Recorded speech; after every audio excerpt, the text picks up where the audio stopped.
بسم الله الرحمن الرحيم والصلاة والسلام على أشرف المرسلين. السلام عليكم. Bonjour tout le monde. Aujourd'hui, on va voir ensemble une autre vidéo, toujours sur le module recherche documentaire et conception de mémoire. Aujourd'hui, on va commencer par l'élaboration de la publication et comment choisir une revue. Vous avez, selon le niveau de la contribution,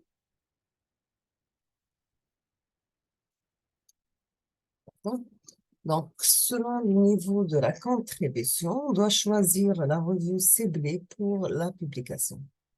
Bien sûr, pour soutenir un doctorat LMD, on doit publier un article dans une revue de renommée internationale.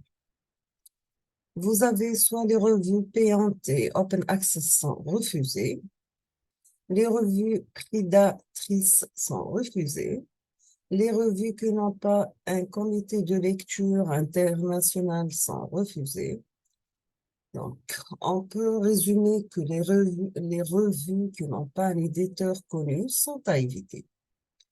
Donc, on considère souvent les revues E3E, ECV, Springer, le IET, le ACM, Francis and Taylor, le Acta Press, l'EOS Press.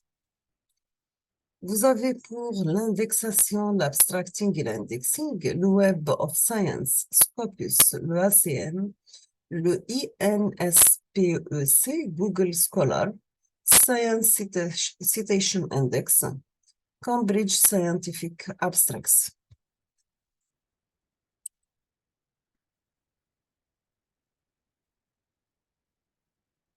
Comment choisir une revue?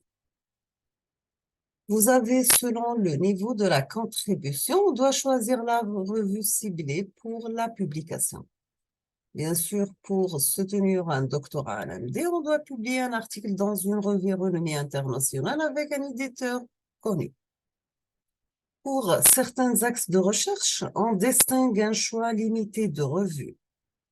Vous avez que la revue doit être catégorisée en classe A ou bien B. La revue doit contenir des publications en relation directe avec le thème de votre article et il faut citer quelques articles de la revue choisie.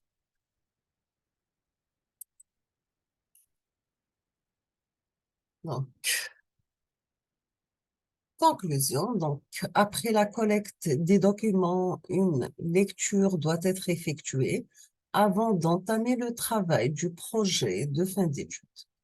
À partir de cette lecture, on va apprendre les notions générales liées au thème, mais aussi on va pouvoir situer le travail du projet de fin d'études, ainsi l'objectif ou bien la contribution dans le cas d'une thèse, bien sûr, qui sera mise en évidence. Une fois cette étape terminée, on peut entamer le travail proposé dans le projet fin d'études. Donc, deuxièmement, on va entamer aujourd'hui la conception d'un mémoire de fin d'études. Pour la conception d'un mémoire de fin d'études, quelles sont les étapes, pardon? Vous avez que l'élaboration d'un mémoire de fin d'études se déroule selon plusieurs étapes. Premièrement, vous avez des questions de départ. Une fois la recherche documentaire effectuée, on doit choisir la problématique abordée dans le projet fin d'études. Elle doit être claire et faisable. Vous avez aussi l'exploration. Dans cette étape, on doit sélectionner les ressources utilisées pour réaliser le projet de fin d'études. Nous avons aussi la méthodologie, choisir les méthodes adoptées dans le cadre d'une thèse. On doit proposer des améliorations ou bien des nouvelles méthodologies. Vous avez aussi la base de données. Donc, selon l'application, on utilise une base de données standard, ce qu'on appelle un benchmark, ou on construit une base de données spécifique en se basant sur des mesures expérimentales. Donc, pour le développement, cette étape, c'est le cœur du projet de fin d'études. Elle consiste à établir les observations et les mesures nécessaires pour la réalisation du travail, et notamment l'implémentation des méthodes adoptées ou bien proposées. À ce niveau, un environnement de développement doit être choisi. Pour l'environnement de développement, soit il est imposé par l'application, vous avez le Deep Learning, c'est une plateforme Python, ou bien un choix libre, utiliser un langage bien maîtrisé.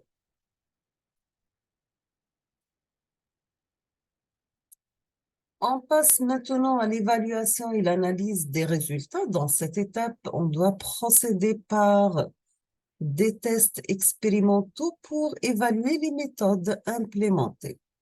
Notons, que dans certaines applications telles que les télécommunications et les radiofréquences identification, il est impératif de commencer par une étape de simulation. Une fois la phase de développement terminée, on effectue des tests sur des données réelles pour estimer les performances de la réalisation.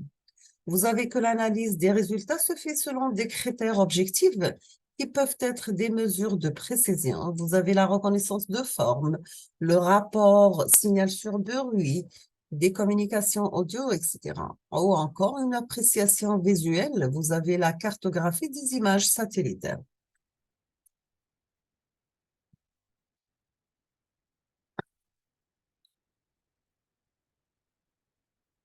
Maintenant, pour la rédaction, du mémoire et préparation de la soutenance.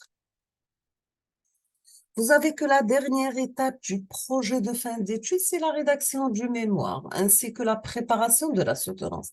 Quel que soit le thème abordé, la rédaction doit respecter des normes liées à l'organisation, à la cohérence et même à l'aspect esthétique, du mémoire. Par ailleurs, la présentation sur PowerPoint doit rapporter d'une façon succincte et synthétique le contenu du mémoire.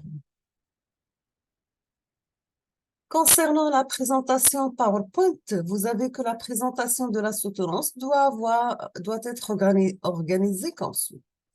Premièrement, on doit commencer par la motivation qui consiste à définir l'objectif de l'application abordée, poser la problématique ou bien la question posée. Deuxièmement, donner la solution proposée ou l'objectif du travail présenté. Troisièmement, donner la définition du cadre général de l'application. Quatrièmement, présenter des méthodes adoptées ou bien proposées. À ce niveau, il faut donner le principe de la méthodologie sans trop détailler les étapes intermédiaires et les équations, bien sûr. Cinquièmement, présenter des résultats expérimentaux, soit des bases de données, des critères d'évaluation, etc. Pour les tests, on laisse le plus important à la fin. Sixièmement, commenter brièvement les résultats présentés pour préparer l'audience à la conclusion. Septièmement, donc, vous avez dans la conclusion, il est préalable de rappeler l'objectif de votre travail, les méthodes utilisées ou bien proposées avant de mettre les principales conclusions. Aussi, il faut faire suivre ces conclusions par les difficultés rencontrées ou les limitations posées.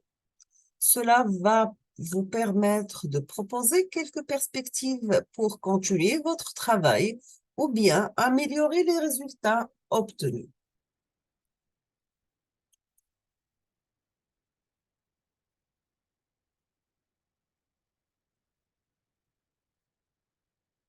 Donc, on va s'arrêter ici aujourd'hui. On termine la suite dans la prochaine vidéo, Inch'Allah. On va voir ensemble comment faire la conception d'un mémoire de fin d'études concernant la partie rédaction. Je vous remercie, je vous souhaite bon courage, bonne chance et à la prochaine.